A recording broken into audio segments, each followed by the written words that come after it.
اب یہ نوٹ کر لیجئے، ہدایت و ضلالت اس دنیا میں جو مختلف حالتیں انسان پر طاری ہوتی ہیں، یا نعمتوں کی بارش ہو رہی ہے، یا تنگی ہے، فقر ہے، احتیاج ہے، دنیاوی حیثیت ہے، وجاہت ہے، یا دنیا میں گمنامی ہے، کسنوی پرست کے بھیا کیستی، کوئی آپ کا حال ہی نہیں پوچھ رہا کہ تم ہو کون، تمہارے منہ میں کتنے دانت ہیں، یا یہ کہ دنیا میں اقتدار کی کسی مسند پر انسان بیٹھا ہے، یا یہ کہ کوئی اس کے ہاتھ میں اختیار نہیں۔ یہ تمام جو حالات انسان پر طاری ہوتے ہیں، ان کے جواب میں جو طرز عمل فکری اعتبار سے اور عملاً انسان اختیار کرتا ہے، اس کے 4 درجے ہیں۔ پہلا درجہ ہے انتہائی گمراہی، ضل ضلالا بعیدا۔ وہ کیا ہے؟ اگر عزت ہوئی، نعمتیں ملی، فلاں دیوی یا دیوتا کی نگاہ کرم ہے، اس کی کرپا سے یہ ہو گیا، اور اگر کوئی تکلیف آ گئی، مصیبت آ گئی، معلوم ہوتا ہے کہ فلاں دیوی یا دیوتا ہم سے ناراض ہو گیا، یہ کالی دیوی کی طرف سے کوئی مصیبت آ گئی ہے، یا یہ کہ یہ لکشمی دیوی کی نگاہ کرم ہے کہ ہمیں دولت مل گئی ہے۔ یہ تو ہے شرک۔ شرک ہونے کے اعتبار سے یہ ہے ضل ضلالا بعیدا، انتہائی پستی۔ اس پستی سے اوپر آئیں گے تو توحید کی پہلی منزل ہے۔ عزت دی اللہ نے دی، اگر کوئی تنگی آ گئی، فقر، تکلیف، کوئی ذلت، رسوائی، یہ بھی اللہ کی طرف سے۔ ایک اعتبار سے تو انسان ہدایت پر آ گیا، بڑی گہرائی تھی اس گندگی کی اور اس خباثت کی جو شرک جس کا نام ہے، اس سے انسان نکل آیا، نجاست سے۔ توحید تو ہے، لیکن ابھی اس میں اس کی گمراہی کا ایک ایلیمنٹ شامل ہے، اور یہ گمراہی سے جب تک آگے نہیں آئے گا، اوپر نہیں ابھرے گا، اس کا طرز عمل کیا ہوگا کہ ذرا کچھ مل گیا، عزت مل گئی، پھولے نہیں سما رہے، اب زمین پر قدم نہیں ٹک رہے، گردن اکڑ رہی ہے، کہیں محرومی ہو گئی، کوئی تکلیف آ گئی، کوئی مشقت، فقر آ گیا، اب بجھ کر رہ گئے۔ ان دونوں کیفیات میں انسان کا پینڈولم جو ہے وہ ایکسٹریم کو جائے گا۔ یہ کب ہوگا؟ جبکہ انسان یہ سمجھتا ہے کہ اس دنیا میں جو دولت مل گئی یا عزت مل گئی تو یہ گویا کہ بڑی کوئی قابل فخر شے ہے، اور اگر یہاں پر کوئی تکلیف آ گئی، کوئی مصیبت آ گئی، فقر و فاقہ آ گیا تو یہ گویا کہ بہت ہی اہانت آمیز شے ہے۔ اگر یہ انسان سمجھے گا تو طرز عمل وہ نکلے گا نتیجے کے طور پر جو میں بیان کر چکا ہوں، یہ گمراہی ہے۔ اس گمراہی سے نکلیں گے تو آپ کس مقام پر آئے؟ دوسری منزل ہدایت کی کیا ہے؟ نہ یہ عزت ہے نہ یہ ذلت ہے، دونوں حیثیتیں برابر ہیں، یہ امتحان ہے۔ اسی لیے ان دونوں آیتوں میں ایک لفظ قدر مشترک ہے، اذا مبتلاہ فاما الانسان اذا مبتلاہ ربہ فاکرمہ ونعمہ۔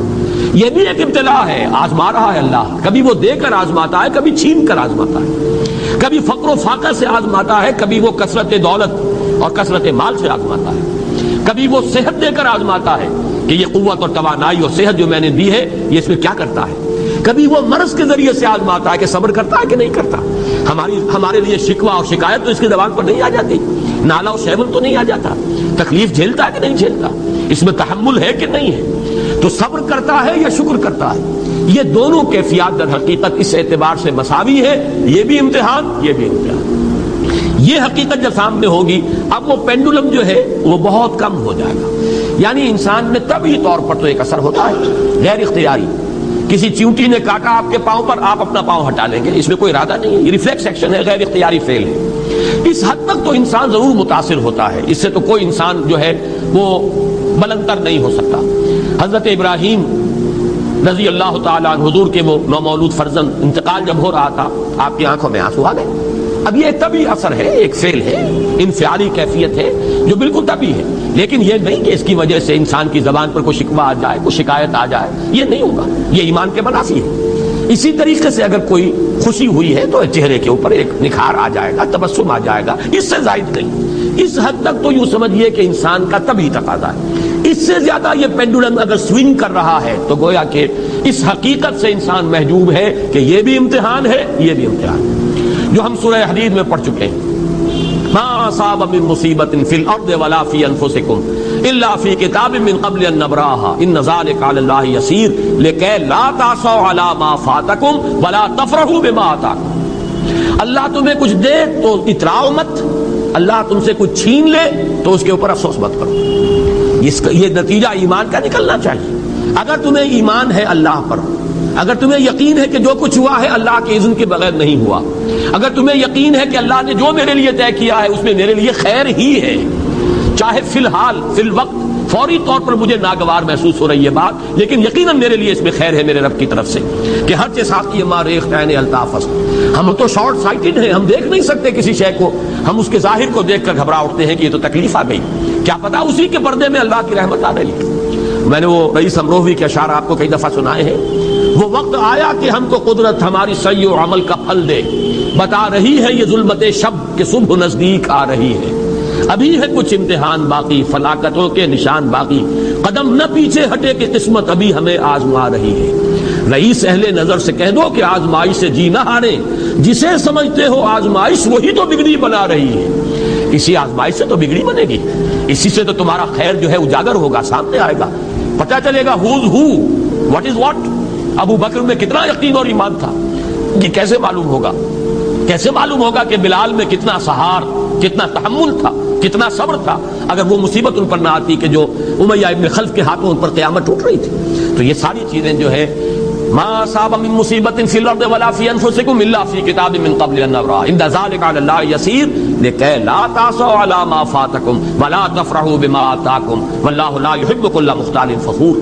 اگر اس حقیقت سے محجوب ہو جاؤ گے تو پھر اختیال اور فخر اور گھمنڈ پیدا ہو جائے گا تمہارے اندر، یا دوسری طرف مایوسی، کمر ہمت ٹوٹ کر رہ جائے گی، خودکشی کرنے کو انسان آمادہ ہو جاتا ہے، ذرا کوئی ناکامی دنیا میں آ گئی، کوئی تکلیف آ گئی. یہ ہے در حقیقت تیسری منزل، ہدایت کی دوسری سیڑھی. پہلا کیا تھا؟ نہاد ضل ضلالا بعیدا، کوئی خیر مل گیا تو کسی دیوی کی نگاہ کرم، کوئی تکلیف آ گئی تو کسی دیوتا کی ناراضگی، یہ تو ہے ضل ضلالا بعیدا. اس سے اوپر آئے، یہ پہلی سیڑھی ہدایت کی ہے. عزت ہے تو اللہ کی طرف سے، اور اگر کوئی ذلت ہے، تنگی ہے تو اللہ کی طرف سے. یہ ہدایت کا آغاز ہو گیا، یہ توحید کی بنیادی منزل ہے. اس سے اگلی منزل، یہاں کی ذلت نہیں، یہاں کی عزت نہیں. ذالک یوم التغابن، ہار اور جیت کے فیصلے کا دن تو قیامت کا دن ہے. وہاں معلوم ہوگا جس کو اس روز عزت ملی وہ عزت والا ہے، جو اس روز ذلیل ہو گیا وہ ذلت والا ہے. یہ تو امتحان ہے، دارالامتحان ہے. خلق الموت والحیات لیبلوکم ایکم احسن عملا. یہ تو دارالامتحان ہے. امتحان ہونے کے ناطے دونوں برابر ہیں. اس سے اوپر ہے ایک چوتھی منزل، ہدایت کی تیسری منزل. وہ کیا ہے؟ عام طور پر انسان یہ سمجھتا ہے کہ یہ جو آزمائش ہے تنگی کی اور فقر و فاقہ کی، یہ سخت تر آزمائش ہے، اور نعمتوں کی بارش ہو تو یہ آسان آزمائش ہے. یہ بھی ابھی گمراہی کا ایک پرت جو ہے اس کی باقی ہے. ابھی ہدایت کا جو کامل جو ہوگا انکشاف وہ کب ہوگا؟ جب انسان اس حقیقت کو جان لے کہ جہاں وسعت ہو، جہاں کثرت ہو، وہ زیادہ بڑا امتحان ہے، سخت امتحان ہے، بجائے اس کے کہ اگر قلت ہے، کمی ہے، یہ کم تر امتحان ہے، یہ کم بھاری امتحان ہے. کیوں؟ کہ اگر آپ کے پاس کثرت ہے آپ کے اندر غفلت پیدا ہو جائے گی. کثرت کا لازمی نتیجہ غفلت ہے، اور اگر قلت ہے. حضرت علی فرماتے یہ ہیں کہ میں نے سنا حضور نے ارشاد فرمایا ان قریب ایک بہت بڑا فتنہ رونما ہوگا، انہا ستکون فتنۃ. میں نے سوال کیا مل مخرج منہا یا رسول اللہ، اے اللہ کے رسول فرمائیے اس سے نکلنے کا راستہ کون سا ہوگا، مخرج کون سا ہوگا، ایگزٹ کون سا ہوگا. یا آپ کے ہالز میں جہاں ایگزٹ لکھا ہوا ہوتا ہے سرخ سی بتیوں کے ساتھ، عرب ممالک میں مخرج لکھتے ہیں اس کو، نکلنے کی جگہ، بھاگنے کی جگہ. اگر کہیں دھواں بھر جائے، کہیں آگ لگ جائے تو بھاگو ان روشنیوں کی طرف، ان دروازوں کی طرف، وہ کھل جائیں گے. تو جب حضور نے فرمایا کہ انہا ستکون فتنۃ، تو حضرت علی کہتے ہیں میں نے پوچھا بل مخرج منہا یا رسول اللہ. فرمایا کتاب اللہ، فتنوں سے بچانے والی اور فتنوں سے نکالنے والی شے صرف کتاب اللہ ہے. فیہ خبر ما قبلکم و نبأ ما بعدکم و حکم ما بینکم. اس میں تم سے پہلے جو اقوام تھی ان کی خبریں موجود ہیں، تمہارے بعد آنے والی جو چیزیں ہیں ان واقعات کا تذکرہ موجود ہے، اور تمہارے درمیان جو اختلافات بھی رونما ہو سکتے ہیں ان سب کا حل موجود ہے. وَهُوَ حَبْلُ اللَّهِ الْمَتِينُ وَهُوَ الصِّرَاطُ الْمُسْتَقِيمُ وَهُوَ ذِكْرُ اللَّهِ الْحَكِيمُ. اور یہی تو ہے اللہ کی مضبوط رسی، اور یہی تو ہے الذکر. تم نے الذکر نمبر کیا بنا لیے ہیں، کس طرح کے اذکار. سب سے بڑا ذکر الذکر، یوں سمجھیے دی ریممبرنس از قرآن. اور یہی صراط المستقیم ہے جس کی تم ہر نماز کی رکعت میں استدعا کرتے ہو، اہدنا الصراط المستقیم. یہ صراط مستقیم ہے تو صحیح. تو حبل اللہ قرآن. ایک حدیث میں آتا ہے عبداللہ ابن مسعود سے رضی اللہ تعالی عنہ، القرآن حبل اللہ الممدود من السماء الى الارض. حضور نے فرمایا یہ القرآن جو ہے یہ اللہ کی رسی ہے جو تنی ہوئی ہے آسمان اور زمین کے درمیان. اللہ کا قرب چاہتے ہو تو اس رسی کو پکڑ کے چڑھو اوپر. تقرب الی اللہ کا سب سے بڑا ذریعہ قرآن ہے. اس سے بھی زیادہ پیارے انداز میں ایک حدیث میں واقعہ بیان ہوا ہے. حضور صلی اللہ علیہ وسلم اپنے حجرے سے برآمد ہوئے اور آپ نے دیکھا ایک کونے میں کچھ لوگ قرآن مجید کا مذاکرہ کر رہے ہیں، سمجھ رہے ہیں، سمجھا رہے ہیں، درس کی شکل نہیں کہ جو مونولوگ ہوتا ہے، ایک آدمی بولتا ہے باقی سنتے ہیں، نہیں، حضور کے چہرے پر بشاشت، خوشی کے، مسرت کے آثار ظاہر ہوئے۔ تشریف لائے، سوال کیا، الستم تشہدون، کیا آپ لوگ شہادت نہیں دیتے اللہ الہ الا اللہ وانی رسول اللہ ہے وان ھذا القرآن جاء من عند اللہ، کہ اللہ کے سوا کوئی معبود نہیں اور میں اللہ کا رسول ہوں اور یہ قرآن اللہ کے پاس سے آیا؟ سب کا جواب کیا تھا؟ بھلا یا رسول اللہ، بھلا یا رسول اللہ، حضور ہم گواہ ہیں اس پر۔ پھر فرمایا آپ نے فاستبشروا، تو خوشیاں مناؤ، فإن هذا القرآن طرفه بيدكم وطرفه بيد اللہ، یہ قرآن وہ شے ہے جس کا ایک سرا تمہارے ہاتھ میں ہے، ایک سرا اللہ کے ہاتھ میں۔ تعلق مع اللہ، تقرب الی اللہ کے لیے کوئی ذریعہ اگر ہے تو صرف قرآن۔ اب یہاں ایک بہت بڑے مسئلے کا حل ہو رہا ہے۔ اکثر جو بھی درد مند لوگ ہیں امت کے بارے میں سوچتے ہیں اور وہ فکر کرتے ہیں، وہ اتحاد اتحاد اتحاد اتحاد کا واس کہتے ہیں، اور وہ اتحاد جو ہے اس کے لیے کوئی بنیاد ہے نہیں، فرقہ پرستی ہے، فرقہ بندی ہے، کہیں اور کہیں ذاتیں ہیں، کیا زمانے میں پنپنے کی یہی باتیں۔ اصل میں جمع ہونے کے لیے کوئی بنیاد چاہیے۔ قرآن جمع کرتا ہے کس اعتبار سے؟ دیکھیے، جانوروں کا ایک گلہ ہے جا رہا ہے، بھیڑیں بکریوں کا، ایک آدھ کتا بھی ان کو کافی ہے جمع رکھنے کے لیے۔ ذرا بکری کو ادھر ہوئی، وہ کتا آیا، وہ پھر واپس اپنے گلے کے اندر مل گئی، ایک دو کتے بھی کافی ہیں۔ بڑے سے بڑے گلے کو سنبھال کر رکھنے کے لیے ایک دو کتے کافی ہیں۔ لیکن انسانوں کو اگر جمع کرنا ہے تو پہلے ان کے اندر فکری اور ذہنی ہم آہنگی پیدا کرنا ضروری ہے۔ ان کے خیالات ایک جیسے ہوں، ان کے نظریات ایک جیسے ہوں، ان کے مقاصد ایک جیسے ہوں، ان کی سوچ ایک جیسی ہو، ان کے طریقہ کار ایک جیسے ہوں۔ جب تک یہ چیزیں نہیں ہوں گی جمع کیسے ہو جائیں گے؟ اتحاد کا واس کہتے رہیے، کوئی نتیجہ نکلے گا ہی نہیں، اور نہیں نکل رہا۔ متحد کرنے والی شے صرف اللہ کی کتاب ہے، یہ آپ کے اندر فکری ہم آہنگی پیدا کرے گی، اور وہ بھی صرف قرآن کی تلاوت سے نہیں، قرآن کو سمجھنے سے، سمجھ کر پڑھنے سے، جس کے لیے میں بار بار عرض کر چکا ہوں کہ سمجھ کر پڑھنے سے مراد کیا ہے؟ اتنی عربی سیکھ کر پڑھنا کہ قرآن کا مفہوم براہ راست آپ کے ذہن اور قلب میں اترتا جائے۔ آپ کسی مترجم کے ترجمے کے ذریعے سے قرآن نہ پڑھیں، وہ سیکنڈ ہینڈ نالج ہو جائے گا، وہ تو آپ مترجم کی آنکھ سے قرآن پڑھ رہے ہیں، اپنی آنکھ سے نہیں پڑھ رہے۔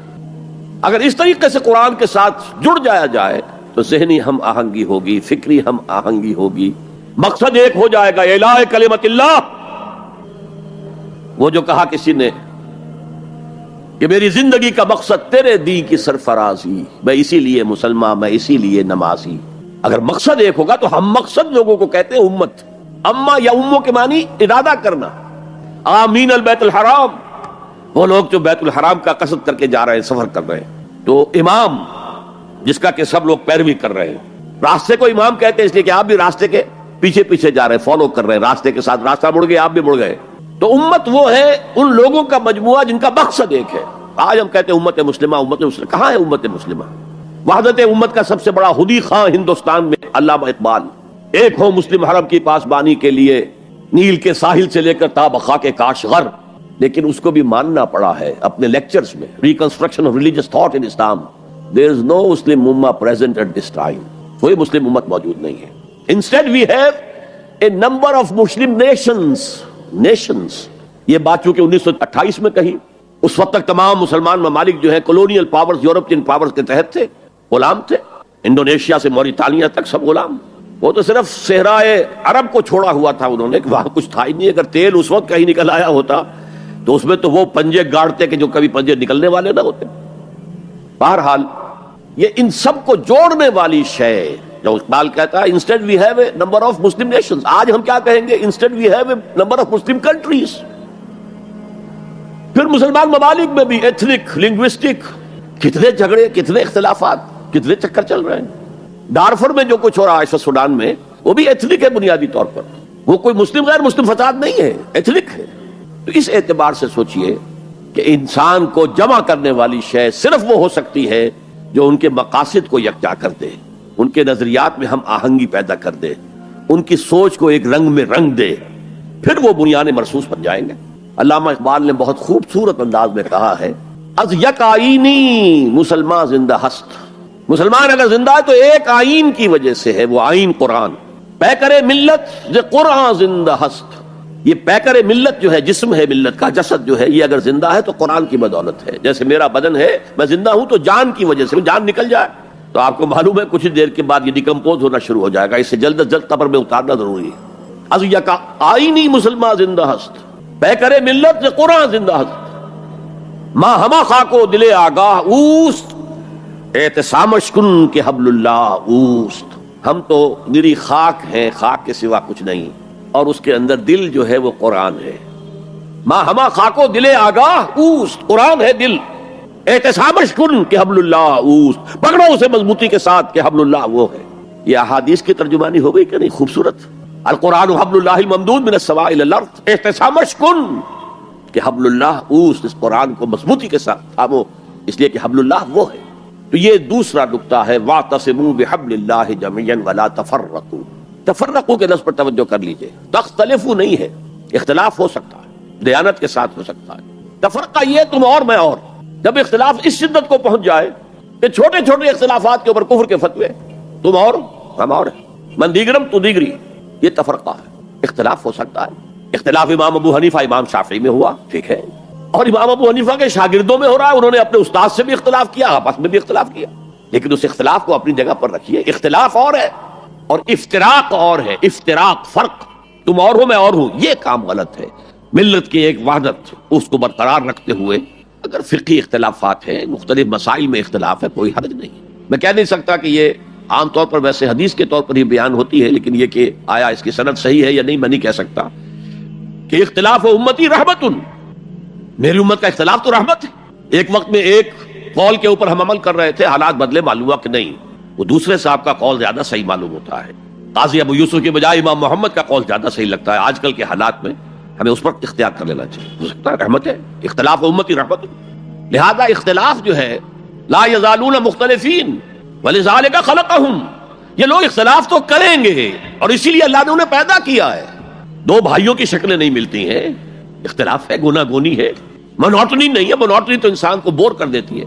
تنوع، گلہائے رنگا رنگ سے ہے رونق چمن، اے ذوق اس چمن کو ہے زیب اختلاف سے، گلہائے رنگا رنگ.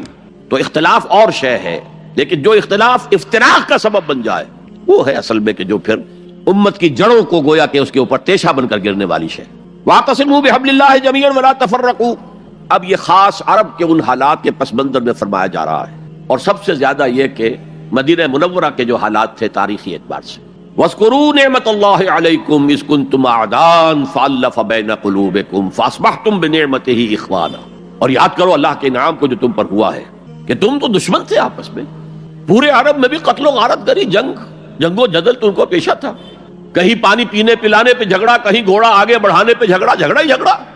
ان کی تو طبیعت ثانیہ جو ہے وہ تھی جنگ و جدال. بس اس میں حرم محفوظ تھا. انا جعلنا حرما آمنا، یہ امن کی جگہ تھی. دور جاہلیت میں بھی حال یہ تھا، عربوں کے اندر اس قدر حرم کی جو حرمت ہے اور اس کے امن کی جو اہمیت تھی کہ اگر کسی شخص کے باپ کو کسی نے قتل کیا اور اب وہ اپنے اس باپ کے قاتل کو تلاش کر رہا ہے سال ہا سال سے، اسی میں لگا ہوا انتقام لینے کو، ان کے جذبات کے اندر انتقام تھا، اور اب اس نے حرم میں دیکھ لیا ہے اپنے باپ کے قاتل کو تو اسے کچھ نہیں کہے گا. یہ امن کی جگہ ہے. تو قریش کو امن حاصل تھا. لإلاف قریش إِلَافِهِمْ رِحْلَةَ الشِّتَاءِ وَالصَّيْفِ فَلْيَعْبُدُوا رَبَّ هَذَا الْبَيْتِ الَّذِي أَطْعَمَهُم مِّن جُوعٍ وَآمَنَهُم مِّن خَوْفٍ. باقی تو پورے عرب کے اندر، اور وہ بھی اشہر حرم جو ہیں ان کے اندر جنگ بند ہو جاتی تھی، ورنہ جنگ دن رات چلتی تھی. اور خاص مدینے میں آپ کو معلوم ہے جنگ بعاث جو اوس اور خزرج کے درمیان 100 سال تک چلتی رہی، نسل بعد نسل. ابھی انہوں نے اتنے لوگوں کے قتل کر دیے، جواب انہوں نے ان کو اتنے لوگ قتل کر دیے. پھر جیسے کہ ہمارے دیہات میں ہوتا ہے قتل در قتل، قتل در قتل، وہاں قبیلوں کے مابین جنگ بعاث جو ہے 100 سال سے چل رہی تھی. تو وَاذْكُرُوا نِعْمَةَ اللَّهِ عَلَيْكُمْ إِذْ كُنْتُمْ أَعْدَاءً فَأَلَّفَ بَيْنَ قُلُوبِكُمْ فَأَصْبَحْتُمْ بِنِعْمَتِهِ إِخْوَانًا. تو تم ہو گئے ہو اللہ کی نعمت سے آپس میں بھائی بھائی. اور کیسے بھائی بھائی بنے ہیں پھر؟ جو اخوت اور بھائی چارے کی مثالیں قائم کی ہیں صحابہ کرام نے، پوری انسانی تاریخ میں آپ کو نہیں مل سکتی. وَكُنْتُمْ عَلَى شَفَا حُفْرَةٍ مِّنَ النَّارِ. اور تم تو ایک آگ کے گڑھے کے کنارے تک پہنچ چکے تھے، گرنا ہی چاہتے تھے، تباہ و بربادی کی انتہائی کو پہنچ رہے تھے.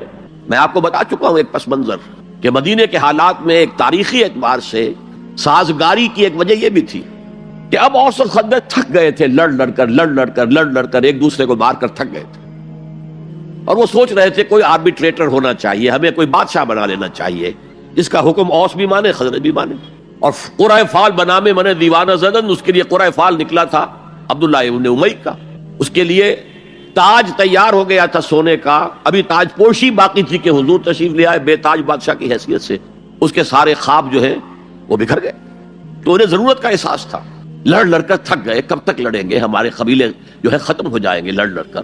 اسی کی طرف اشارہ ہو رہا ہے. کنتم علی شفا حفرۃ من النار.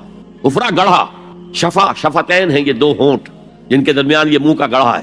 تم تو ایک ہونٹ پر، اس گڑھے کے ایک ہونٹ پر پہنچ چکے تھے، کنارے تک پہنچ چکے تھے. فانقذکم منہا، اللہ نے وہاں سے تمہیں بچایا ہے. یہی تمثیل اختیار کی ہے حضور نے صلی اللہ علیہ وسلم. اے لوگوں، میری اور تمہاری مثال ایسی ہے کہ آگ کا ایک بڑا گڑھا ہے، تم اس میں گر پڑنا چاہتے، تمہیں نظر نہیں آ رہا، اور میں تمہارے کپڑے پکڑ پکڑ کر گھسیٹ رہا ہوں. کذالک یبین اللہ لکم آیاتہ لعلکم تہتدون. اسی طرح اللہ تعالیٰ واضح کرتا ہے تمہارے لیے اپنی آیات کو تاکہ تم ہدایت حاصل کر سکو، ہدایت پر آ جاؤ، ہدایت قبول کرو.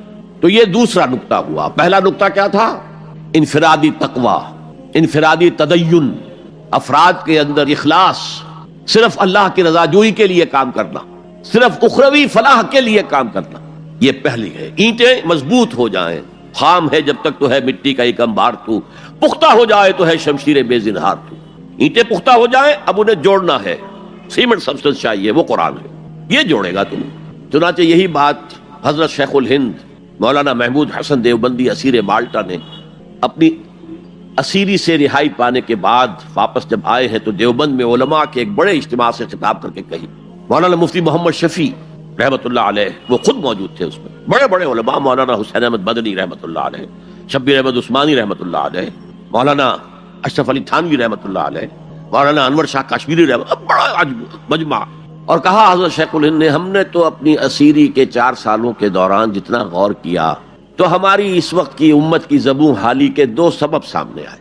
مولانا مفتی شفیع لکھتے ہیں، ان کی کتاب وحدت امت کے نام سے، کہتے ہیں کہ پورا مجمع ہمہ تن گوش ہو گیا کہ یہ شیخ الشیوخ استاد العلماء عمر کے اس آخری درجے میں اس حد پر آ کر اب نیا سبق کون سا سیکھ کر آیا. تاکہ ہمیں تو اس کے 2 سبب معلوم ہوئے. ایک ہمارا قرآن کو ترک کر دینا، لفظ نوٹ کیے، ترک کر دینا، اور دوسرا ہمارے آپس کے اختلافات. چنانچہ میں تو یہی فیصلہ کر کے آیا ہوں کہ اب زندگی جتنی باقی ہے 2 ہی کاموں میں لگاؤں گا. ایک تو یہ کہ ناظرہ قرآن پڑھنے کے مکتب گلی گلی کھل جائیں، اور عوامی درس قرآن کے ذریعے قرآن کے پیغام اور قرآن کے حکمت سے لوگوں کو روشناس کرایا جائے. عوامی درس قرآن کا لفظ استعمال کر رہا ہے شیخ الہند، جنہیں میں 14ویں صدی کا مجدد اعظم سمجھتا ہوں. اور نمبر 2 یہ کہ آپس کے اختلافات کو حوالہ دی جائے. یہ واقعہ کوٹ کر کے مفتی محمد شفیع صاحب لکھتے ہیں کہ حضرت شیخ نے جو 2 باتیں کہیں اصل میں وہ ایک ہی ہے. ہمارے باہمی اختلافات بھی تو اسی وجہ سے ہیں کہ ہم نے قرآن کو ترک کر دیا. بتائیے شیخ الہند نے کیسے ترک کیا قرآن، مولانا مدنی نے کیسے ترک کر دیا قرآن؟ کیا مطلب اس ترک کرنے کا؟ حال تو یہ ہے کہ مولانا مدنی رحمۃ اللہ علیہ، حالانکہ وہ تو گرفتار نہیں ہوئے تھے، وہ تو والنٹریلی اپنے شیخ کی خدمت کے لیے گئے ہیں ساتھ. اور اس حد تک ان کی وفاداری اور ان کی خدمت گزاری کہ رمضان کا مہینہ آیا تو حضرت شیخ الہند نے حسرت کے ساتھ کہا، زندگی میں یہ پہلا رمضان ہوگا کہ تراویح میں قرآن نہیں سن سکیں گے. اس لیے کہ نہ شیخ الہند حافظ تھے، نہ مولانا مدنی حافظ تھے، اور تیسرے ان کے ساتھ ایک اور تھے، ان کا میں نام بھول رہا ہوں، وہ سرحد کے پٹھانوں میں سے تھے، کوئی حافظ نہیں تھا. اب آپ غور کیجئے، استاد اور اپنے شیخ کی اس حسرت کو دور کرنے کے لیے مولانا مدنی روزانہ 1 پارہ حفظ کرتے تھے اور رات کو تراویح میں سناتے تھے، روزانہ 1 پارہ. اور یہ انہونی بات نہیں ہے، جب ساری زندگی قرآن ہی سے شغف رہا ہے تو وہ ہے تو صحیح ذہن میں، اب صرف ان کے لنکس ملانے ہیں آپس میں، اور کیا ہے. اصل میں قرآن کو ترک کرنے کا مطلب کیا ہے؟ وہ اصل میں ایک اور بہت بڑے عالم دین کی بات سنیے آپ، مولانا سید انور شاہ کاشمیری رحمۃ اللہ علیہ، جو دیوبند سے آ کر آپ کے قریب میں ڈابھیل میں انہوں نے مدرسہ قائم کیا تھا. وہ ایک مرتبہ قادیان میں ایک جلسہ علماء کیا کرتے تھے ہر سال رد قادیانیت کے لیے. تو ایک سال اسی طرح وہاں علماء جمع تھے. اب جس نے یہ واقعہ بیان کیا ہے اس کا نام میرے ذہن میں اس وقت نہیں ہے، کہ میں صبح مولانا انور شاہ کاشمیری رحمۃ اللہ علیہ کی خدمت میں حاضر ہوا تو دیکھا کہ غم کی تصویر بنے بیٹھے، بہت اداس، غمگین. میں نے پوچھا حضرت کیا معاملہ ہے، کوئی خاص سبب ہے؟ فرمایا بھائی کیا سبب ہے، یہ سوچ رہا ہوں کہ اپنی زندگی عمر ضائع کر دی. میں نے کہا حضرت آپ نے زندگی ضائع کر دی، عمر ضائع کر دی؟ آپ نے علم، بیہقی وقت کہلاتے ہیں انور شاہ کاشمیری، جیسے امام بیہقی تھے، محدث اور فقیہ دونوں اعتبارات سے بلند. تو آپ نے پڑھنے پڑھانے میں، سیکھنے سکھانے میں ساری عمر گزار دی، تو آپ کی زندگی ضائع کیسے؟ کہنے لگے ہم نے سارا زور اسی پر رکھا کہ ثابت کر دیں کہ شافعی کی رائے صحیح نہیں ہے، ہماری رائے صحیح ہے. اسی کے لیے دلائل، اسی کے لیے بحثیں، اسی کے لیے لمبی چوڑی جو ہے ہمارے ہاں نشستیں منعقد ہوئی مدارس کے اندر. حالانکہ اللہ کے ہاں یہ ہم سے سوال نہیں ہوگا. گمراہیاں طرح طرح کی پھیل رہی ہیں اور ہم ان بحثوں میں لگے ہوئے. حالانکہ زیادہ سے زیادہ یہ کہا جا سکتا ہے کہ قول اصحابنا ثواب محتمل الخطا، اور جو قول دوسروں کا ہے وہ خطا ہے محتمل الثواب. زیادہ سے زیادہ یہ کہہ سکتے ہیں ہم کہ ہمارے جو اسلاف ہیں، ہمارے جو اساتذہ ہیں، ان کا قول صحیح ہے اگرچہ اس کے خطا ہونے کا بھی امکان ہے. ہم یہ نہیں کہہ سکتے کہ اس کے غلط ہونے کا کوئی امکان ہی نہیں، معصوم تو وہ نہیں تھے. اور قولہم ان کا جو ہمارے سامنے ہے مد مقابل ہے اور وہ شافعی ہیں. اصل تو جو ٹکراؤ تھا وہ فقہ حنفی اور فقہ شافعی کے مابین. ہم صرف یہ کہہ سکتے ہیں کہ ان کا یہ قول خطا ہے، غلطی ہے، اگرچہ احتمال موجود ہے کہ وہی صحیح ہو.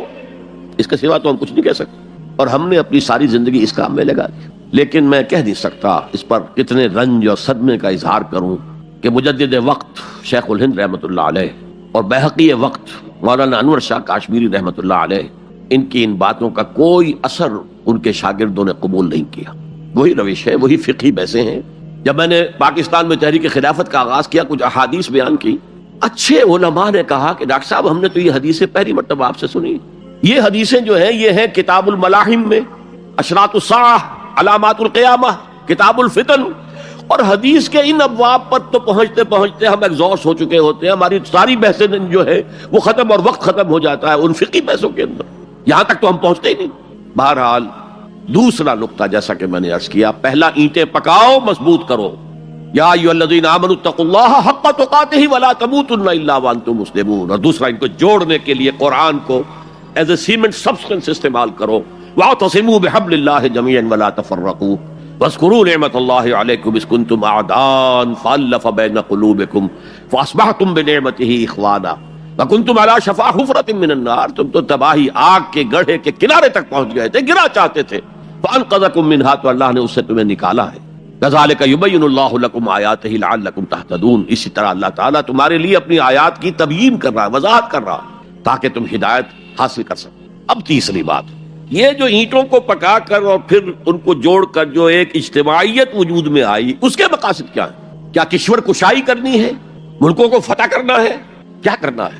اپنے قوم کی سربلندی، اس کے لیے یہ قوت صرف کرنی ہے؟ کیا ہے کہ کرنی ہے؟ وَلْتَكُن مِّنكُمْ أُمَّةٌ يَدْعُونَ إِلَى الْخَيْرِ وَيَأْمُرُونَ بِالْمَعْرُوفِ وَيَنْهَوْنَ عَنِ الْمُنكَرِ وَأُولَٰئِكَ هُمُ الْمُفْلِحُونَ. اب یہاں پر من جو ہے منکم، اس کے معنی میں اختلاف ہے. مولانا ابوالکلام آزاد نے، چونکہ اس موضوع پر ان کی پورا ایک مقالہ، پوری تقریر ہے کتابی شکل میں، امر بالمعروف نہی عن المنکر، اس آیت کے حوالے سے کہا ہے یہاں من جو ہے تبعیضیہ نہیں ہے، بیانیہ ہے. ثقیل اصطلاحات ہے. مطلب کیا ہے؟ تم میں سے کچھ، یعنی سب نہیں، کچھ تو ہوں. جیسے ابھی آپ نے ترجمہ سنا، تم میں سے کچھ لوگ تو ایسے ہونے ہی چاہیے جو یہ کام کریں. تو یہ گویا کہ تبعیضیہ ہو گیا، تم میں سے کچھ. بیانیہ کیا ہے؟ تم سے ایک ایسی امت وجود میں آنی چاہیے. اور بڑی پیاری مثال دی ہے انہوں نے، عربی میں کہتے ہیں للامیر من اولادہ جند. فلاں جو امیر ہے، فلاں علاقے کا جو بھی امیر ہے، بادشاہ ہے، اس کی تو اپنی اولاد سے ایک لشکر بن جاتا ہے. یعنی اس کی اولاد اتنی ہے کہ گویا کہ وہ لشکر ہے. للامیر من اولادہ جند، یہ یہاں من تبعیضیہ نہیں ہے، من بیانیہ ہے کہ اولاد ہی ایک لشکر کی شکل میں ہے. لیکن اکثر علماء نے یہاں پر من کو تبعیضیہ قرار دیا ہے، جیسے کہ ابھی ترجمہ آپ نے سنا تو اس میں بھی تھا. میرا بھی اتفاق اسی سے، اس لیے کہ چند آیتوں کے بعد وہ آیت بھی آ رہی ہے، آیت نمبر 110، جس میں پوری امت کے لیے یہی کام قرار دیا گیا. کنتم، یہاں ہے ولتکن، تم میں سے یا تمہارے ذریعے سے وجود میں آئے ایک امت. وہاں کنتم خیر امت اخرجت للناس تأمرون بالمعروف وتنہون عن المنکر وتؤمنون باللہ. تم وہ بہترین امت بن گئے ہو، بن چکے ہو، جو دنیا والوں کے لیے نکالی گئی ہے. یہ پہلے بھی میں عرض کر چکا ہوں کہ باقی ہر قوم دنیا کی اپنی بھلائی کے لیے، اپنی فلاح کے لیے، اپنے مفادات کے لیے، اپنی مصلحتوں کے لیے کوشاں ہوتی ہے. نہیں، تمہارا معاملہ یہ نہیں ہے، تمہیں دنیا والوں کی ہدایت کے لیے نکالا گیا ہے.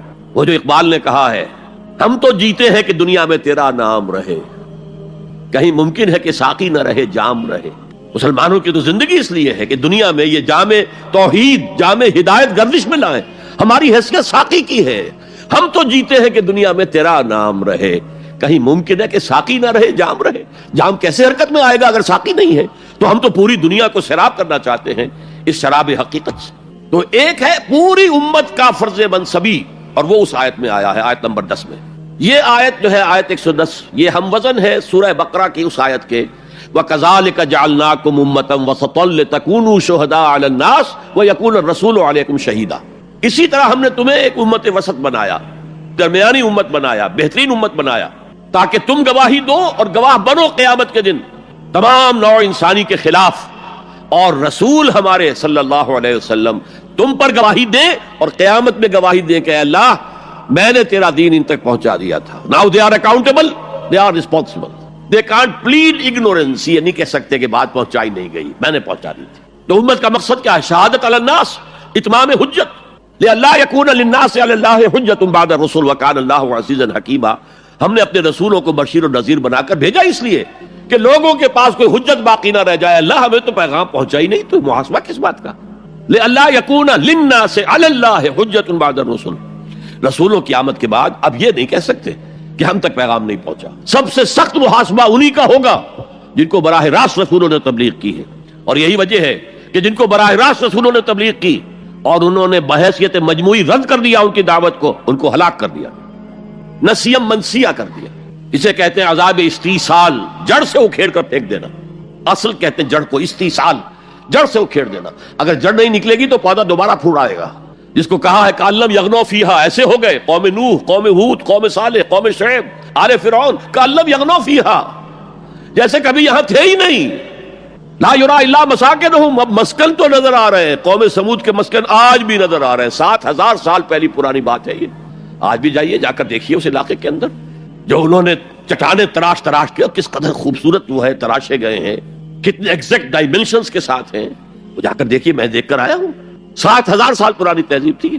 تو بہرحال قوموں کو پھر ہلاک کیا جاتا، البتہ جن پر بالواسطہ تبلیغ ہوتی ہے ان کے لیے یہ انجام نہیں ہے۔ بلا واسطہ رسول نے اتمام حجت کر دیا تو اب رعایت نہیں ہے، اب وہ ہلاک کر دیے جائیں گے اگر وہ نہیں مانتے۔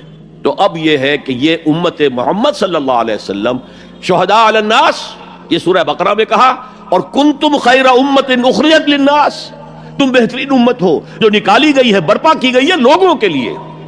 تمہارا کام کیا ہے؟ تأمرون بالمعروف وتنہون عن المنکر وتؤمنون باللہ، نیکی کا حکم دیتے ہو، بدی سے روکتے ہو، اور اللہ پر ایمان پختہ رکھتے ہو۔ لیکن یہ تو صورت ہو گئی تھی حضور کے زمانے میں امت مسلمہ کی، لیکن یہ صورت دائم تو نہیں تھی، ہمیشہ رہنے والی تو نہیں تھی۔ ہر کمال راہ زوالے، ہر کمال کو زوال سے دوچار ہونا پڑتا ہے۔ امت مسلمہ پر بھی زوال آیا، سب سے پہلے دوبارہ ملوکیت قائم ہو گئی، جاگیرداریاں قائم ہو گئی، سرمایہ داری۔ جانتا ہوں میں یہ امت حامل قرآن نہیں ہے، وہی سرمایہ داری بندہ مومن کا دین۔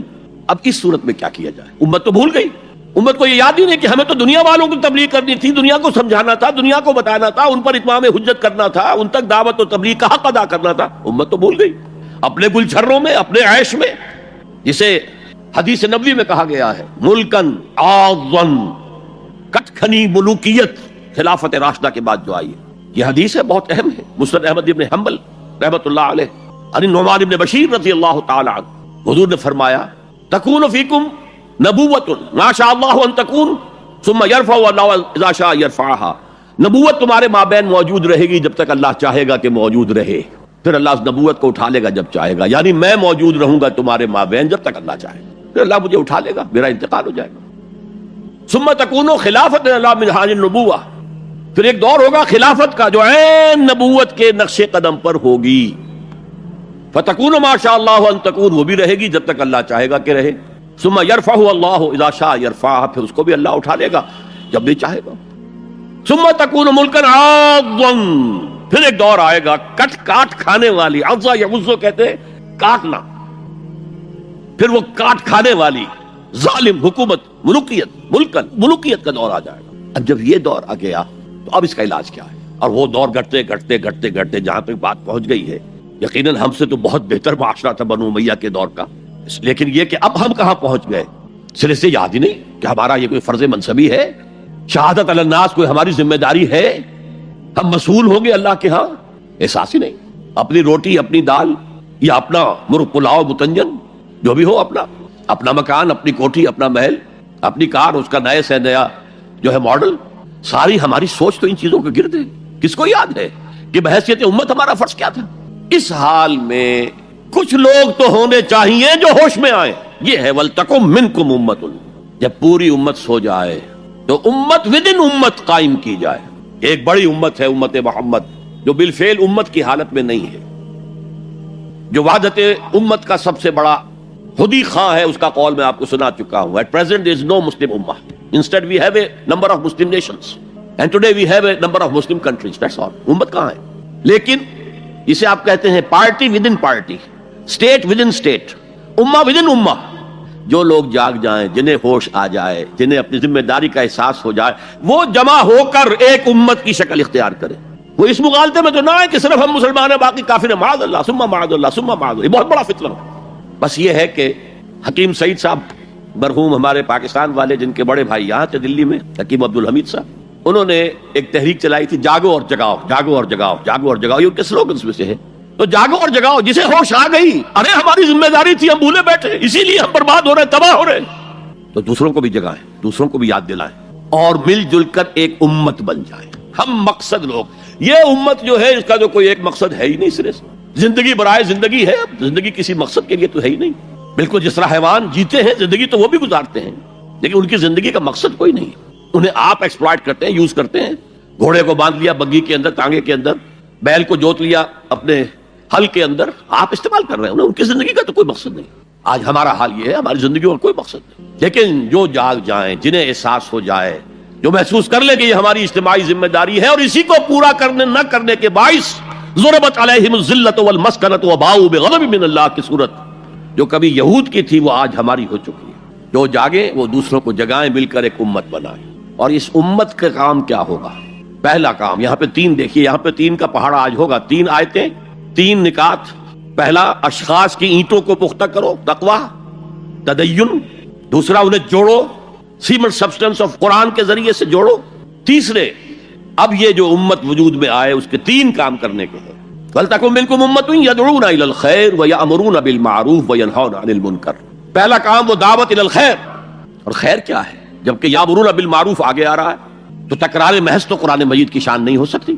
کوئی نہ کوئی مفہوم اور مدلول کے اندر فرق ہے. دعوت الى الخیر، دعوت الى القرآن. خیر مطلق صرف قرآن. میں نے آپ کے سامنے سورہ یونس کی 2 آیتیں پڑھی تھی، یاد ہوں گی. یا ایھا الناس قد جاءتکم موعظۃ من ربکم وشفاء لما فی الصدور وہدی ورحمۃ للمؤمنین قل بفضل اللہ وبرحمتہ فبذلک فلیفرحوا ھو خیر مما یجمعون. یہ خیر ہے، دنیا کی تمام نعمتوں سے بڑھ کر قیمتی خیر. تو قرآن کی طرف بلاؤ. دیکھیے ایک بات، ایک نقطہ سمجھ لیجئے. جسے ہم نعمتیں سمجھتے ہیں ان میں سے کوئی شے نعمت نہیں ہے جب تک کہ نعمت ہدایت ساتھ نہ ہو. آپ کو اللہ نے دولت دیا، نعمت نہیں ہے. اگر ہدایت نہیں ہے آپ کو عیاشی میں اور طرح طرح کی غلط حرکتوں کے اندر مبتلا کرے گی، اسراف اور تبذیر کے راستے دکھائے گی. تو یہ دولت نعمت تو نہ ہوئی، زحمت ہوئی، رحمت تو نہ ہوئی. اگر اللہ نے آپ کو صحت دی ہے اور ہدایت نہیں دی ہے، آپ غلط کاموں میں اپنی اس جسمانی قوت اور صلاحیت کو صرف کریں گے. صحت نعمت نہیں ہے اگر ہدایت نہ ہو، دولت نعمت نہیں ہے اگر ہدایت نہ ہو، اولاد نعمت نہیں ہے اگر ہدایت نہ ہو. اس کے لیے تو مسئول ہو جائیں گے آپ اللہ کے ہاں. آپ نے اپنی اولاد کو کیا تربیت دی تھی؟ نعمت ہدایت. ہدایت ہے وہ شے، اس کے ساتھ جڑ کر جو چیز آئے وہ نعمت ہے. اس کے بغیر کوئی نعمت نہیں. اور الہدا قرآن حکیم ہے. تو عظیم ترین نعمت قرآن ہے، خیر اعظم قرآن ہے. میں بھی آپ کو وہ حدیث سنا چکا ہوں، هو حبل اللہ المتین وهو الذکر الحکیم وهو الصراط المستقیم، جس کے آخری الفاظ جو ہیں وہ بہت ہی فصاحت اور بلاغت اور اس میں جو جوش اور جذبہ ہے. واقعتاً یہ حدیث جو ہے یہ اپنی فصاحت اور بلاغت کے اعتبار سے قرآن مجید کے بہت قریب پہنچ جاتی. من قال به صدقہ، من عمل به اجر، ومن حکم به عدل، ومن دعا الیہ ہدی الی صراط مستقیم. جو اس قرآن کی بنیاد پر کوئی بات کہے اس نے سچ کہا. جو اس قرآن کے پر عمل کرے اس کا اجر محفوظ ہے. جو اس قرآن کی روح سے کوئی فیصلہ کرے اس نے عدل کیا. اور جو اس قرآن کی طرف بلائے، کسی اور کو ہدایت ہو نہ ہو، اس کی ہدایت تو ہو گئی. انشورڈ. ومن دعا الیہ ہدی الی صراط مستقیم. اور اس میں جو پہلے آیت تھی نا اس میں بھی یہی ہے، ومن یعتصم باللہ فقد ہدی الی صراط مستقیم. آیت نمبر 101 جو ہے، ہماری آج کی گفتگو 102، 103، 104 پر ہے. اس سے پہلی جو آیت ہے ومن یعتصم باللہ فقد ہدی الی صراط مستقیم. اور اللہ کے ساتھ جڑ جانے کا ذریعہ قرآن کے ساتھ جڑ جانا. پہلا کام ہو گیا دعوت الی القرآن، دوسرا کام امر بالمعروف نہی عن المنکر. یہ ہم کافی مرتبہ دیکھ چکے ہیں حضرت لقمان کی نصیحتوں میں بھی.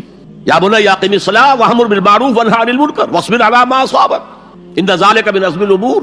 اب یہاں پر بھی وہی آیا، نیکی کا حکم دیں، بدی سے روکیں. امر کا لفظ عربی زبان میں صرف حکم کے لیے نہیں آتا، مشورے کے لیے بھی آتا ہے. اطاعت لآمری کے لسر میں حبلی. ایک شاعر اپنی محبوبہ سے کہتا ہے کہ آخر تم نے اپنے انہی مشیروں کی بات مانی نا کہ جنہوں نے کہا تھا کہ مجھ سے اپنا تعلق منقطع کر لو. تو آموری کے تجھے وہ مشورے دینے والے کہ جنہوں نے سر میں حبلی میرے ساتھ رشتے کو منقطع کرنے کا مشورہ دیا تھا، تم نے ان کی بات مان لی. تو نیکی کا مشورہ یہ بھی امر بالمعروف ہے. نیکی کا حکم جہاں اتھارٹی ہے وہاں تو آپ پابند ہیں.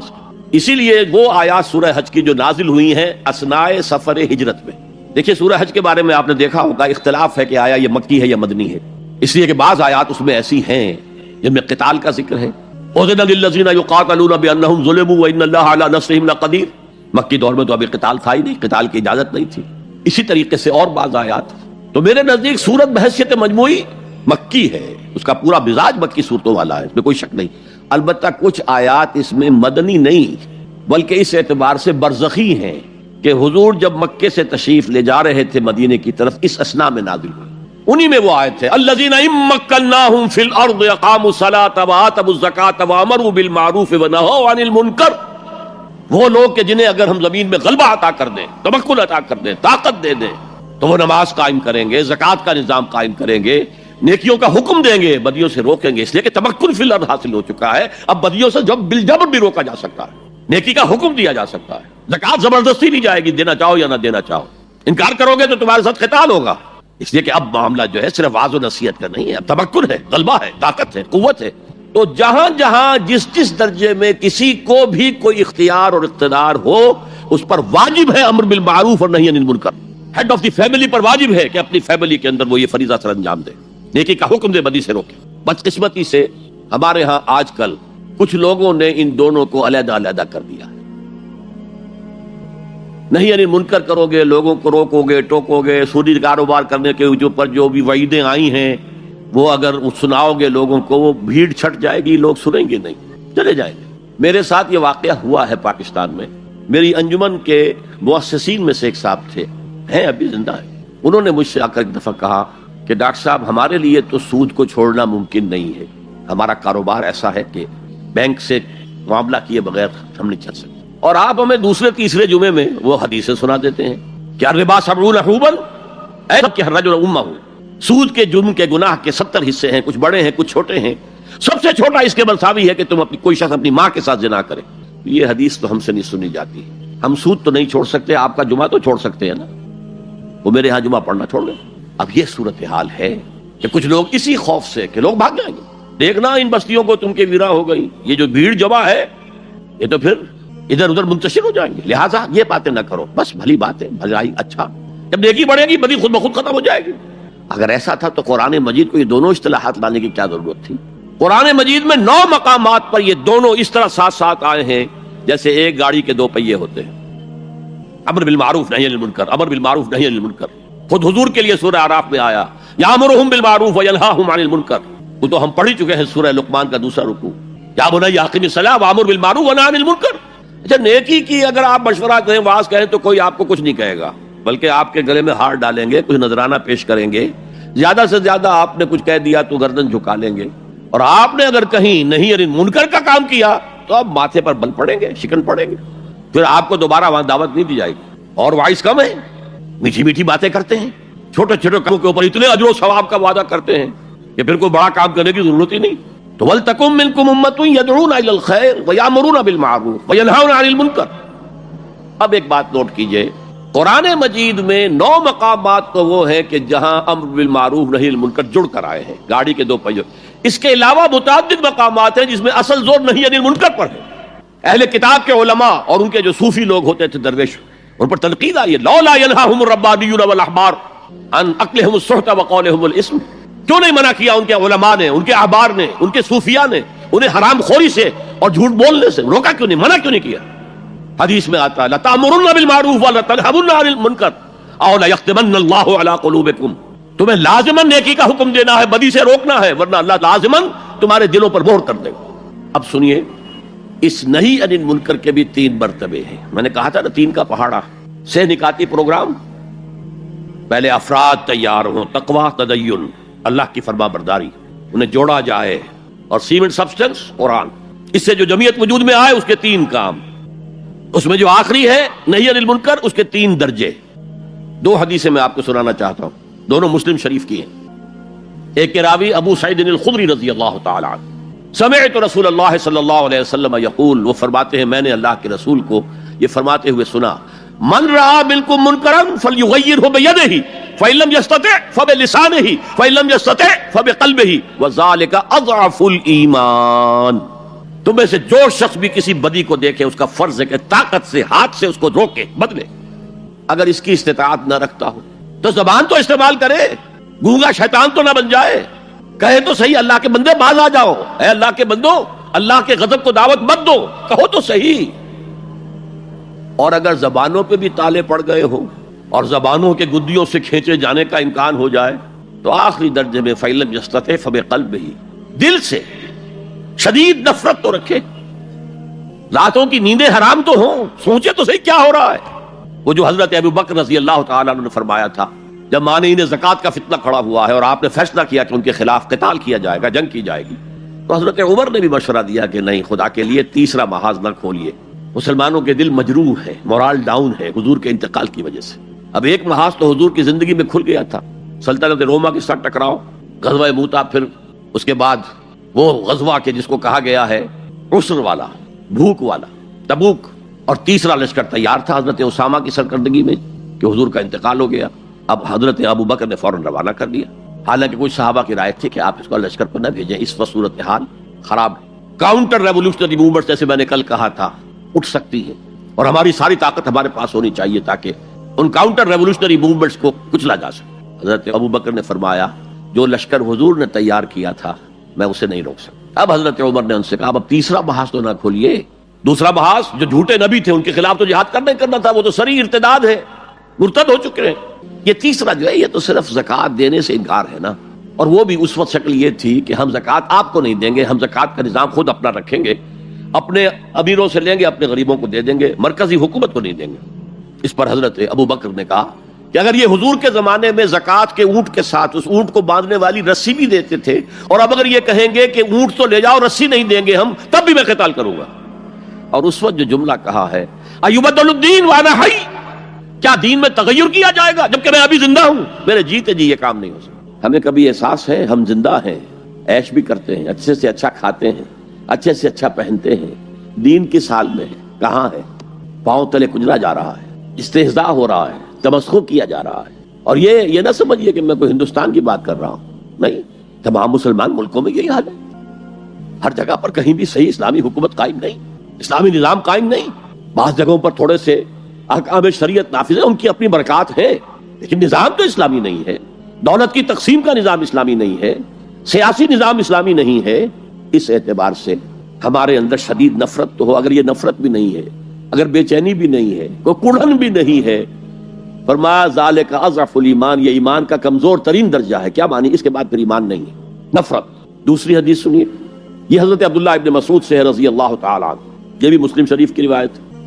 حضور فرماتے ہیں ما بعث اللہ من نبی فی امتہ قبلی الا کان لہ حواریون و اصحاب، اللہ نے مجھ سے پہلے کسی بھی امت میں کسی نبی کو نہیں بھیجا مگر اس کے کچھ نہ کچھ حواری، کچھ نہ کچھ اصحاب تو ہوتے تھے نا، 2 ہوں، 4 ہوں، 10 ہوں، 12 ہوں۔ حضرت عیسیٰ کے حواری 12 تھے، ایمان لانے والے کل کہتے ہیں 72 تھے، بہرحال کچھ نہ کچھ ساتھی، حواریون و اصحاب یاخذون بسنتہ ویقتدون بامرہ، وہ کیا کرتے تھے؟ وہ حواری اور صحابہ اپنے نبی کی سنت کو مضبوطی سے پکڑ لیتے تھے اور انہی کے احکام کی پیروی کرتے تھے، یقتدون بامرہ، اقتداء کرتے تھے، پیروی کرتے تھے۔ ثم انہا تخلف من بعدہم خلوف، پھر ہمیشہ ایسا ہوا ہے کہ بعد میں کچھ ایسے ناخلف اٹھے، یفعلون یقولون ما لا یفعلون ویفعلون ما لا یؤمرون، کہ وہ کہتے وہ تھے جو کرتے نہیں تھے اور کرتے وہ تھے جس کا حکم ہی نہیں ہوا۔ عرس منائے جا رہے ہیں، یہ کوئی اللہ کے رسول کا حکم ہے؟ کیا رسول کے صحابہ کا عمل ہے؟ کیا حضور کا عرس منایا گیا؟ عید میلاد النبی ایک نئی عید ہو گئی ہے، کیا اس کا حکم دیا محمد رسول اللہ نے؟ یفعلون ما لا یؤمرون، وہ اپنی ہی ایجاد کردہ روایات ہیں، اپنی ہی ایجاد کردہ بدعات ہیں، اپنی ہی ایجاد کردہ رسومات ہیں، ان پر لگے ہوئے ہیں اور دعوے کرتے ہیں اللہ سے محبت، رسول کے عشق کے، جبکہ ان کے عمل میں نہ اللہ کی اطاعت ہے نہ رسول کا اتباع ہے۔ اب جب ایسی صورت پیدا ہو جائے تو کیا کریں؟ فمن جاہدہم بیدہ فہو مومن، تو جو مسلمان بھی ان کے خلاف جہاد کرے گا اپنے ہاتھ سے، اپنی طاقت سے، وہ مومن ہوگا۔ ومن جاہدہ بلسانہ فہو مومن، اور جو ان کے خلاف جہاد کرے گا اپنی زبان سے، وہ بھی مومن ہوگا۔ وہی 3 درجے۔ ومن جاہدہم بقلبہ فہو مومن، دل سے نفرت رکھ کر جو جہاد کرے گا بالقلب وہ بھی مومن ہوگا۔ فما وراء ذلک من الایمان حبۃ خردل، اس کے بعد تو ایمان رائی کے دانے کے برابر بھی نہیں ہے۔ اب یہ دونوں حدیثیں نہی عن المنکر پر ہیں کہ نہیں، جس کو ہم رائٹ آف کر رہے ہیں؟ میں نے بتایا آپ کو 9 جگہ قرآن میں دونوں چیزیں ساتھ ساتھ اضافی طور پر آیا ہے، تو نہی عن المنکر پر زور آیا ہے۔ اب اس آیت کو مکمل کریں۔ وَلْتَكُن مِّنكُمْ أُمَّةٌ يَدْعُونَ إِلَى الْخَيْرِ، دعوت إِلَى القرآن، وَيَأْمُرُونَ بِالْمَعْرُوفِ وَيَنْهَوْنَ عَنِ الْمُنكَرِ وَأُولَٰئِكَ هُمُ الْمُفْلِحُونَ، اور یہی صرف یہی لوگ ہوں گے فلاح پانے والے۔ یہ جو اسلوب حصر کئی دفعہ سمجھا چکا ہوں کہ ایک تو آپ یہ کہیں 8-10 آدمی بیٹھے ہیں، زید عالم ہے، تو اس سے دوسروں کے عالم ہونے کی نفی نہیں ہوتی، دوسرے بھی ہو سکتے ہیں، اور کہیں زید ہی عالم ہے تو بقیہ سے نفی ہو گئی، اب صرف زید عالم ہے باقی عالم نہیں ہے۔ اس کو کہتے ہیں حصر، محصور کر لینا، کسی چیز کو کا احاطہ کر لینا۔ اولئک هم فلاح پانے والے صرف یہ ہیں۔ وہ سوئی ہوئی امت جسے اپنی ذمہ داری کا احساس ہی نہیں، جسے یاد ہی نہیں، جو بھول گئی، جس کا حال یہ ہے کہ وائے ناکامی متاع کارواں جاتا رہا، کارواں کے دل سے احساس سے زیاں جاتا رہا، اور وہ امت پوری طرح مطمئن ہے ہمارے لیے تو شفاعت ہو ہی جانی ہے، سیغفر لنا، ہمیں تو بخش دیا جائے گا، لن تمسنا النار الا ایاما معدودات، ہمیں تو آگ چھو ہی نہیں سکتی مگر صرف گنتی کے چند دن۔ تلک امانیہم، یہ ان کے من گھڑت خیالات ہیں، امانی کہیں گے وشفل تھنکنگ، یہ ان کی وشفل تھنکنگ کے سوا کچھ نہیں۔ فلاح پانے والے صرف یہی ہوں گے جو اس سے نکاتی پروگرام پر عمل پیرا ہوں، اور وہ ایک امت ودن امہ بنیں گے، صرف اس احتیاط کے ساتھ کہ ومن احسن قولا ممن دعا الی اللہ وعمل صالحا وقال اننی من المسلمین، میں بھی مسلمانوں میں سے ہوں، ایک مسلمان میں بھی ہوں، اس سے زیادہ میں اپنے آپ کو کچھ نہیں سمجھتا۔ وہ کسی غرور کے اندر، غرور علم، غرور تقوی، کہیں اس کے اندر مبتلا نہ ہو جائے۔ وہ سارا جیسے کہ بڑی سے بڑی رقم زیرو سے ضرب کھا کر زیرو ہو جاتی ہے، اگر کہیں غرور پیدا ہو گیا تو آپ کا سارا کیا کرا زیرو سے ضرب کھا کر زیرو ہو جائے۔ ہم نے جہاد کے مراحل پڑھے، پہلی منزل اس کے 3 سب لیولز، دوسری منزل اس کے 3 سب لیولز، تیسری منزل اس کے 3 سب لیولز، وہی 3 کا پہاڑا وہاں بھی ہے، 3 into 3 9۔ 9 سٹوری پر جا کر جہاد قتال بنا ہے حضور کی سیرت مطہرہ میں، آپ کی زندگی میں، حیات طیبہ۔ اچھا، یہ جو آیات ہیں یہ سورہ آل عمران کے وسط میں سے ہم نے پڑھی، ان کے بالکل ہم پلہ جو آیات سورہ بقرہ میں آتی ہیں وہ کیا ہیں؟ یا ایھا الذین آمنوا استعینوا بالصبر والصلاۃ ان اللہ مع الصابرین ولا تقولوا لمن يقتل في سبيل الله اموات بل احیاء ولكن لا تشعرون ولنبلونكم بشيء من الخوف والجوع ونقص من الاموال والانفس والثمرات وبشر الصابرين الذين اذا اصابتهم مصیبة قالوا انا لله وانا الیہ راجعون اولئک علیہم صلوات من ربہم واولئک هم المہتدون، وہ مہتدون جس کا لفظ ہم نے پڑھا ہے، لعلکم تہتدون۔ اس نہی عن المنکر کی سب سے اونچی منزل کیا ہے؟ تواصی بالحق کی سب سے اونچی منزل کون سی ہے؟ تواصی بالحق یہ بھی ہے کہ کوئی بچے گلی میں کھیل رہے ہیں، آپ ان سے کہیں بیٹے یہ کھیلنے کی جگہ نہیں ہے، تمہارا کرکٹ کھیل رہے ہو، تمہاری بال سے کسی کی گاڑی کا شیشہ ٹوٹے گا، کچھ اور ہو جائے گا، جاؤ میدان میں جا کر کھیلو، یہ بھی تواصی بالحق ہے۔ کسی شخص کے ذمے کسی کوئی رقم ہے وہ نہیں دے رہا ہے، اسے جا کر کہنا بھلے آدمی اس کی رقم ادا کرو۔ اور اس کا ایک بڑا عجیب واقعہ ہے جو سیرت میں آتا ہے کہ قریش کے کچھ لوگ بیٹھے ہوئے تھے، تو ایک شخص باہر کا کوئی آیا اور بڑی دہائی دیتا ہوا، فریاد کرتا ہوا، لوگوں نے کہا کیا معاملہ ہے؟ کہ ابو جہل کے ذمے میری اتنی رقم ہے وہ دیتا نہیں ہے، مجھے کچھ دلوا دیں۔ لوگوں نے کہا اچھا آج موقع ملا، ذرا تماشا دیکھیں۔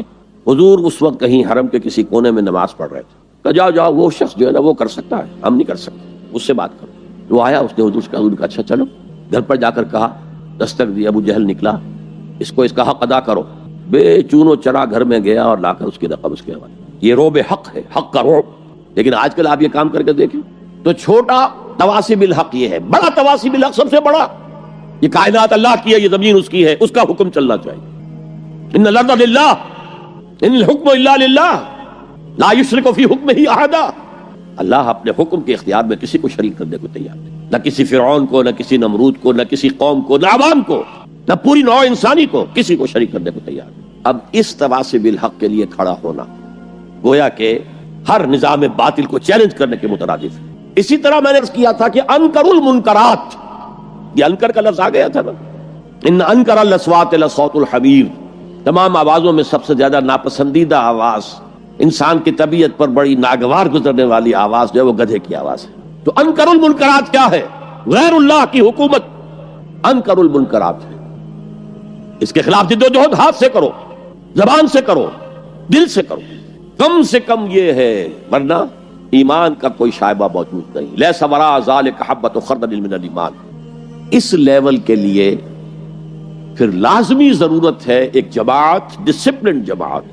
دیکھیے وہ جو 3 لیول ہم نے پڑھے تھے، پہلے لیول پر کوئی اجتماعیت ضروری نہیں ہے، اپنے نفس کے خلاف آپ خود ہی جنگ کر سکتے ہیں۔ میں آپ کے نفس سے کشتی نہیں لڑ سکتا، آپ میرے نفس کو زیر نہیں کر سکتے، وہ خالص انفرادی معاملہ ہے۔ اگرچہ کونوا مع الصادقین، اگر کچھ ایسے لوگوں کو ساتھ رہیں گے تو آسانی ہو جائے گی۔ خربوزے کو دیکھ کر خربوزہ رنگ پکڑتا ہے، کبھی کوئی ہمت جواب دینے لگے تو دوسرا ساتھی آپ کو سہارا دیتا ہے، لیکن کوئی جماعت لازم نہیں ہے۔ دوسرے لیول دعوت تبلیغ، اس کے لیے بھی جماعت ضروری نہیں ہے، ادارے، جیسے میں نے پہلے پاکستان میں انجمن خدام القرآن ایک انجمن قائم کی، اس کی ذیلی انجمنیں قائم ہو گئی، کراچی میں ہو گئی، ملتان میں ہو گئی، قرآن اکیڈمی لاہور میں قائم کی، اکیڈمیز کراچی میں، ملتان میں، فیصل آباد میں، جھنگ میں قائم ہو گئی۔ یہ انجمن ہے، یہاں IRF بہت بڑا کام کر رہی ہے، اور بھی ادارے ہیں جو یہ کام کر رہے ہیں۔ لیکن تیسرے لیول پر نظام باطل کو جڑ سے اکھیڑ کر نظام حق کو قائم کرنے کے لیے جماعت، اور جماعت بھی معمولی نہیں، منظم جماعت، ڈسپلن جماعت، جس کا ڈسپلن وہی ہو جو آرمی کا ہوتا ہے۔ آرمی کا ڈسپلن کیا ہے؟ Listen and obey. اگر کوئی فوجی اپنے بالا تر سے یہ پوچھے کہ آپ جو مجھے حکم دے رہے ہیں کیوں دے رہے ہیں، کیا مصلحت ہے اس میں، آپ مجھے پہلے قائل کریں پھر مانوں گا، تو وہ فوج کہلائے گی۔ بڑی پیاری نظر تھی، ایک فوج کو ایک رسالہ 600 سواروں کا حکم دے دیا گیا، چارج، بڑھو حملہ کرو، جبکہ صورت یہ تھی کہ داہنی طرف بھی توپیں لگی ہوئی ہیں اور آگ برس رہی ہے، بائیں طرف بھی توپیں ہیں، سامنے سے بھی توپیں ہیں۔ ان 600 آدمیوں نے سمجھا someone has blundered, cannons to right of them, cannons to left of them, cannons in front of them, someone has blundered. لیکن there's not to reason why, there's but to do and die. So into the valley of death rode the 600. 600 کے 600 موت کی وادی میں اتر گئے۔ یہ discipline درکار ہے اس جماعت کا، ورنہ وہ کام نہیں ہو سکتا۔ اسی کے لیے اصطلاح ہے ہمارے دین کی سمع و اطاعت، لسن اینڈ اوبے۔ قرآن میں آتا ہے فاسمعوا واطیعوا، سنو اور اطاعت کرو۔ اور حضور نے بیعت لی اپنے صحابہ سے، حالانکہ حضور کی اطاعت تو صحابہ کرتے ہی کرتے تھے، جب رسول مان لیا تو اس میں اطاعت میں اب کون سی کمی رہ گئی، ماننی پڑے گی۔ وما ارسلنا من رسول الا لیطاع باذن اللہ۔ لیکن حضور نے اپنے بعد کے لیے ایک سنت چھوڑی ہے، اب آئندہ یہ کام اگر ہوگا تو کوئی نبی تو نہیں آئے گا کہ اس کی اطاعت بطور نبی کی جائے، کوئی رسول نہیں آئے گا کہ اس کی اطاعت بطور رسول کی جائے، تو کوئی اجتماعی نظم قائم ہوگا، کس بنیاد پر قائم ہوگا؟ میرے نزدیک یہ سنت اپنے بعد والوں کو چھوڑنے کے لیے حضور نے بیعت لی۔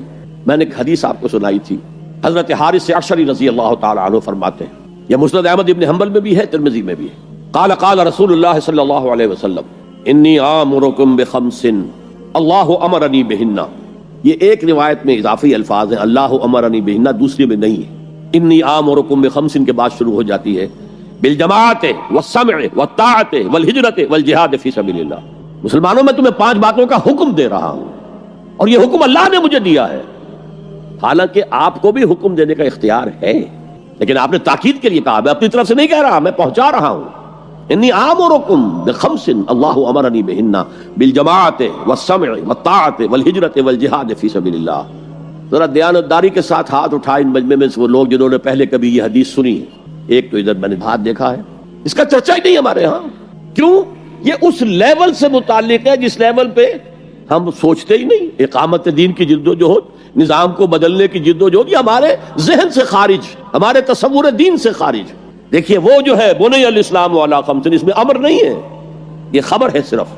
اسلام کی بنیاد 5 چیزوں پر قائم ہے، شہادت اللہ الہ الا اللہ وان محمد رسول اللہ واقام الصلاۃ وایتاء الزکوٰۃ وصوم رمضان وحج البیت من استطاع الیہ سبیلا۔ یہ حدیث کس کو نہیں معلوم؟ متن یاد نہ ہو یہ بات دوسری ہے، کس کو نہیں معلوم 5 ارکان اسلام حضور نے بتائے ہیں؟ حالانکہ وہاں یہ ہے میں تمہیں حکم دے رہا ہوں، اور چرچا ہی نہیں ہے ہمارے یہاں۔ جس گاؤں جانا نہیں اس کا راستہ کیا پوچھنا، جو کام ہم نے کرنا ہی نہیں، اس کے جو لوازم ہیں ان کے تذکرے کی کیا ضرورت ہے؟ یہ ہے ہمارا اس وقت کا عام مسلمانوں کا تصور. زیادہ سے زیادہ یہ کہ دین کو پھیلاؤ، پہنچاؤ، کتابوں سے، رسالوں سے، ویڈیو سے، آڈیو سے، مواعظ سے، درس قرآن سے، ترجمہ قرآن سے. یا تو یہ کہ اپنی ذاتی نیکی کا تصور ہے، اور یا پھر اس سے اوپر صرف یہ دعوت و تبلیغ. اس سے اوپر کی تیسری منزل جسے اقامت دین کہا جائے، جو خصوصی الفاظ حضور کے لیے 3 مرتبہ قرآن میں آئے، هو الذی ارسل رسولہ بالہدی ودین الحق لیظہرہ علی الدین کلہ. کسی اور نبی کے لیے ایک دفعہ بھی نہیں آئے، حضور کے لیے 3 دفعہ آئے. سورہ توبہ، سورہ فتح، سورہ صف. یہ چونکہ چیز ہمارے ذہنوں سے نکل گئی ہے، لہذا اس کے جو متعلقات ہیں اس کی طرف بھی توجہ نہیں ہے. سیدھی سی بات ہے، منطقی بات ہے. جس گاؤں جانا نہیں اس کا راستہ کا کو پوچھنا. یہ 5 چیزیں ہیں لازم. جماعت کی شکل میں رہو، یہ بھی فرمایا علیکم بالجماع، یہ حضور کی حدیث ہے، علیکم بالجماع، لازم جماعت کی شکل میں رہو. اور حضرت عمر کا قول ہے، اور آپ کو معلوم ہے کہ صحابی کا قول بھی حدیث کہلاتا ہے. حضرت عمر فرماتے لا اسلام الا بالجماع ولا جماع الا بالامارہ ولا امارہ الا بالاطاعہ. کوئی اسلام بغیر جماعت کے نہیں، کوئی جماعت بغیر امارت کے نہیں، اور کوئی امارت بے فائدہ ہے اگر اس کی اطاعت نہ ہو. تو پہلا حکم بالجماع والسمع، اور سنو. سننے کے لیے وابستہ رہنا ہوگا. وابستہ رہ شجر سے امید بہار رکھ. اب یہ نہیں ہو سکتا تھا کہ حضور پر کوئی بات آئی ہے تو آپ خود ہر ایک کے گھر جا کے اس کو پہنچائیں. آپ وابستہ رہیں اس نظم جماعت کے ساتھ. جیسے کہ درخت کا پتا جو ہے اس تک بھی جڑ سے لے کر جو غذا آ رہی ہے درخت کے پتے تک پہنچ رہی ہے. تو پیوستہ رہ شجر سے امید بہار رکھ، اس پیوستگی کے ساتھ، تاکہ وہ سارے احکام آپ تک خود بخود پہنچے. والطاعہ، اور اطاعت. 3 چیزیں ہو گئی، بالجماعت والسمع والطاعت والہجرت والجہاد فی سبیل اللہ. اور میں اس کی حقیقت پہلے بھی بیان کر چکا ہوں. ہجرت، اس کی بنیاد کیا ہے؟ حضور سے پوچھا گیا ای الہجرت افضل یا رسول اللہ، اے اللہ کے رسول سب سے اعلیٰ اور سب سے افضل ہجرت کون سی ہے؟ فرمایا ان تہجر ما کرہ ربک، ہر اس چیز کو چھوڑ دو جو تمہارے رب کو پسند نہیں ہے.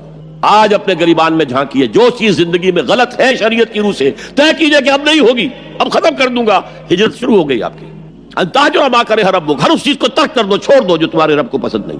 اور آخری ہجرت تو آئے گی وہ اقامت دین کے آخری مرحلے میں، جب اقدام ہوگا، جب نظام کو چیلنج کیا جائے گا. پھر جو ہجرت ہوگی وہ فرض ہجرت ہوتی ہے. مدینے کی ہجرت فرض تھی، ہجرت حبشہ فرض نہیں تھی. وہ تو جن لوگوں کی ہمت جواب دے رہی تھی اور جو پرسیکیوشن ہو رہی تھی اور جو تشدد ہو رہا تھا اس کو برداشت نہیں کر پا رہے تھے، انہیں اجازت دے دی گئی کہ ٹھیک ہے چلے جاؤ، حبشہ کی طرف ہجرت کر جاؤ. مدینے کی ہجرت فرض تھی. اگر کوئی ہجرت نہیں کر رہا، ما لکم من ولایتہم من شیء حتی یہاجروا، تو اے مسلمانوں تمہارا ان سے کوئی تعلق نہیں ہے جب تک کہ وہ ہجرت نہ کرے. بلکہ سورہ نساء میں اس کو بھی ایک طرح کا نفاق قرار دیا گیا. تو وہ ہجرت بڑی ہجرت ہے، گھر بار چھوڑ کر. اور مکے والے جو گئے تھے چھوڑ کر، وہ قریش کے بھیڑیوں کے رحم و کرم پر چھوڑ کر گئے تھے اپنے گھر والوں کو، اور ان کا سارا گھر کا سامان لوٹا گیا تھا، اور اس سارے سامان سے وہ کیپٹل فراہم کیا گیا تھا جس کو لے کر ابو سفیان کا قافلہ گیا تھا شام کی طرف، جس کا حضور نے پیچھا کیا تھا لیکن وہ نکل گیا. السلام علیکم ورحمۃ اللہ وبرکاتہ. ہمارے اس نئے channel internal faith without music کو سبسکرائب کریں. آپ کا شکریہ.